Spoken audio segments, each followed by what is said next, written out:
Mga kaparokya, bago natin umpisahan ang online viewership ng dalawang pananghaliang programa dito sa bansa, ang It's Showtime at ang Eat Bulaga ngayong araw po ng Martes, February 3, 2026 ay ibabahagi ko muna sa inyo ang ads na lumabas sa Eat Bulaga, ang papremyong ibinahagi ng It's Showtime at ng Eat Bulaga. So mga parokya, wala po tayong na-save para sa highest views or highest viewership ng dalawang noontime show para sa araw na ito sapagkat late na nga po tayong nakauwi.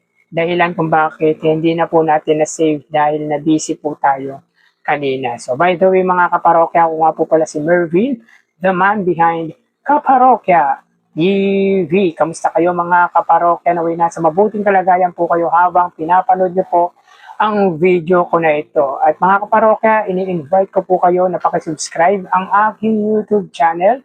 Paki-like and share nyo na rin nang sa gayon ay mas dumami pa po makapanood ng mga ina-upload po nating video araw-araw. Maraming salamat po at sobrang na-appreciate ko po kayo mga kaparokya. So yun nga po mga kaparokya, knowing naman po pag-araw ng Lunes at Martes ay pre-recorded niya po ang episode ng Eat Bulaga. Samantalang ang It's Showtime mga kaparokya ay live po ang kanilang episode at halos kompleto po ang host ng It's Showtime, lalo na po yung mga main host nito na sina Jong Hilario, Vong Navarro, Ann Cortez at Vice Ganda. So again, pre-recorded ang episode ng Eat Bulaga at live naman po sa It's Showtime.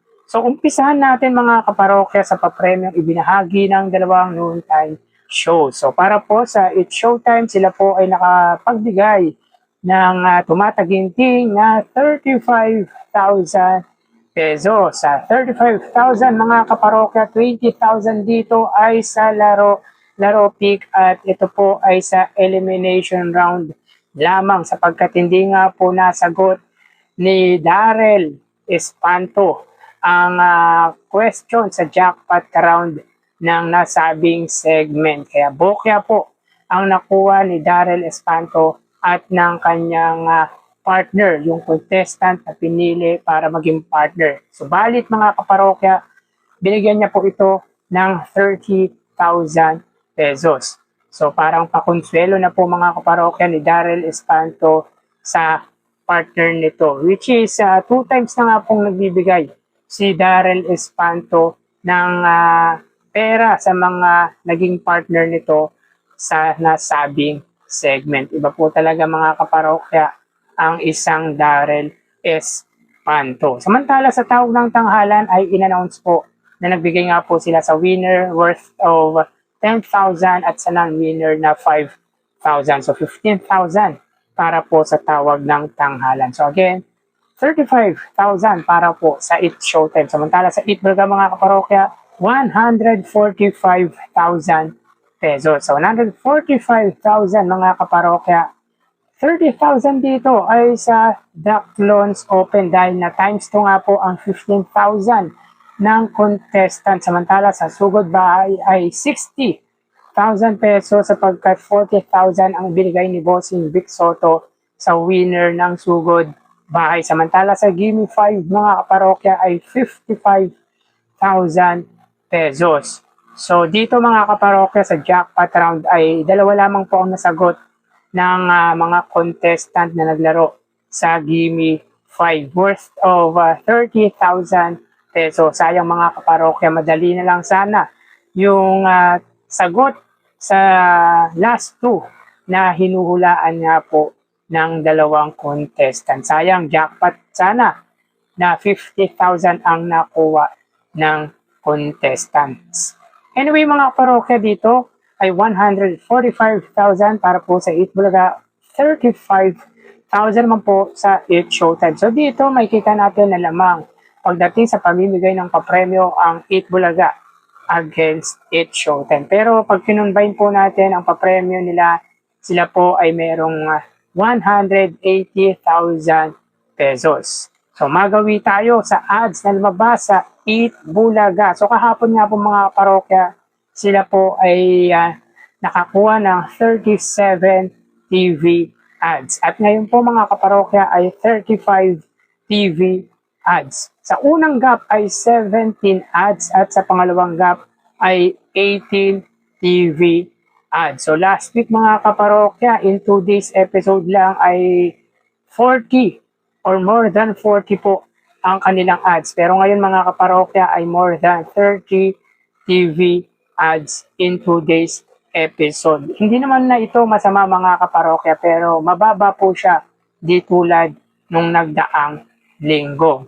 So in today's episode, mula kahapon, Lunes hanggang ngayong Martes, araw ng Martes, sila po ay may ads na nakuha with a total of 72 TV ads. So medyo malaki-laki naman po yan pero hindi po yan katulad nung last week na ads na nakuha nga po ng noontime show ng Iconic Trio, which is nung unang araw or Lunes ay 46 ads at nung Martes ay 43 TV ads. So yun nga po mga kaparokya, wala po tayong na-save para sa highest viewership ng dalawang noontime show.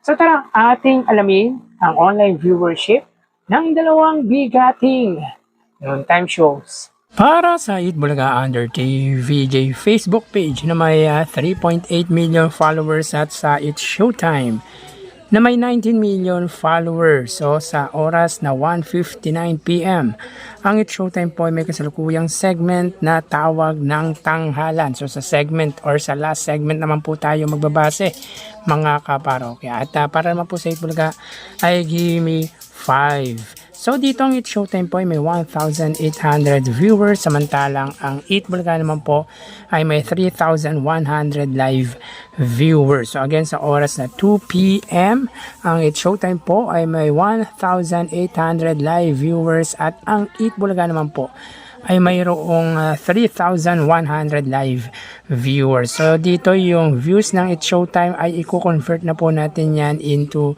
2,000 viewers. So technically 3,000 sa Eat Bulaga, 2,000 naman po sa It's Showtime. So mapunta tayo sa TV Network YouTube channel ng dalawang noontime shows. Para po sa It's Showtime under ABS-CBN It's Showtime na may 40.8 million subscribers. At para naman po sa Eat Bulaga under TV5 YouTube channel na may 2.71 million subscribers. So, correction mga kaparokya, under GMA Network YouTube channel, hindi ABS-CBN It's Showtime. So, sa oras na 2:01 PM ang It's Showtime under GMA Network, sila po ay mayroong 31,000 viewers. Ang Eat Bulaga naman po under TV5 ay mayroong 20,000 viewers. So again, sa oras na 2:01 PM, ang It's Showtime po sila ay may 31,000 live viewers at ang Eat Bulaga naman po under TV5 ay may 20,000 viewers. So dito mga kaparokya, makikita natin ang pagitan ng dalawang TV network YouTube channel at lamang dito ang GMA against sa TV5 ng 11,000 viewers. So mapunta tayo sa main YouTube channel ng dalawang noontime shows para po sa It's Showtime. Under ABS-CBN It's Showtime na may 2.76 million subscribers. At sa Eat Bulaga naman po under Eat Bulaga TVJ YouTube channel na may 1.76 million subscribers. So sa oras na 2:02 PM ang It's Showtime, sila po ay may 76,000 viewers. At ang Eat Bulaga naman po sila ay may 125,000 viewers. So again, sa oras na 2:02 PM, ang It's Showtime po ay may 76,000 viewers. At ang Eat Bulaga naman po ay mayroong 125,000 live viewers. So bali, ang total na nakuha ng dalawang noontime shows ay...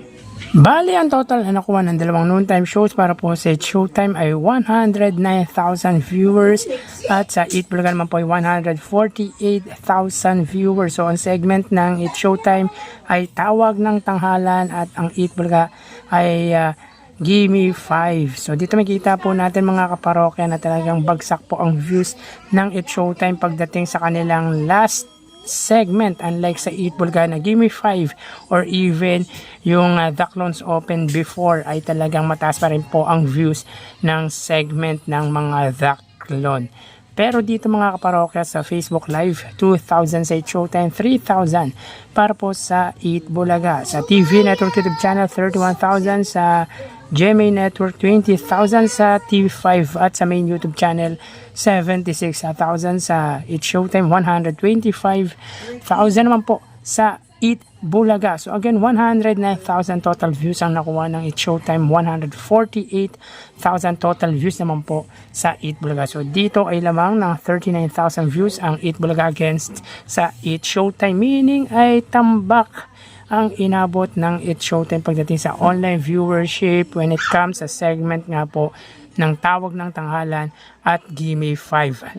Last segment po yan ng dalawang noontime show. So, wagi, panalo at angat nga po dito ang Eat Bulaga laban sa It's Showtime. So, yan po lumalabas sa kanilang online viewership as of 2:04 PM. Magpapaalam na po tayo mga parokya. Magsingat po tayo. Thank you and God bless.